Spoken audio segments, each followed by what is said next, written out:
বাংলাদেশের প্রাক্তন প্রধানমন্ত্রী শেখ হাসিনার উস্কানিমূলক মন্তব্যে অশান্তি ছড়ানোর অভিযোগ উঠেছে। ঢাকার ধানমন্ডিতে শেখ হাসিনার বাড়ির সুধা সদনে আগুন ধরানোর ঘটনা এবং বঙ্গবন্ধু শেখ মুজিবুর রহমানের বাড়িতে ভাঙচুরের পর বাংলাদেশ ভারতকে চিঠি পাঠিয়ে শেখ হাসিনাকে থামানোর অনুরোধ জানিয়েছে।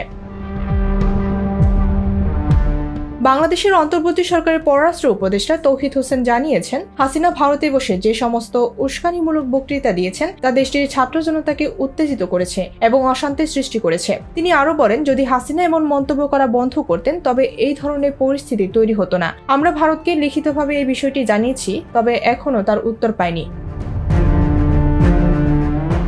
এরপর বাংলাদেশ সরকার ভারতের উপরাষ্ট্রদূতকে তলব করেছে এবং এই বিষয় নিয়ে অনুরোধ জানিয়েছেন যাতে শেখ হাসিনার উস্কানিমূলক বক্তব্য বন্ধ করা নিশ্চিত করা যায়।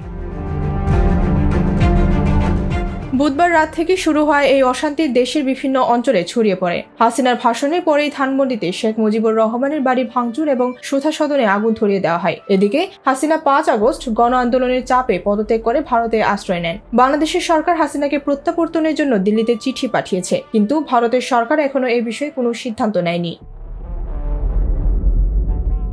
ডেস্ক রিপোর্ট, ভোরের পাতা।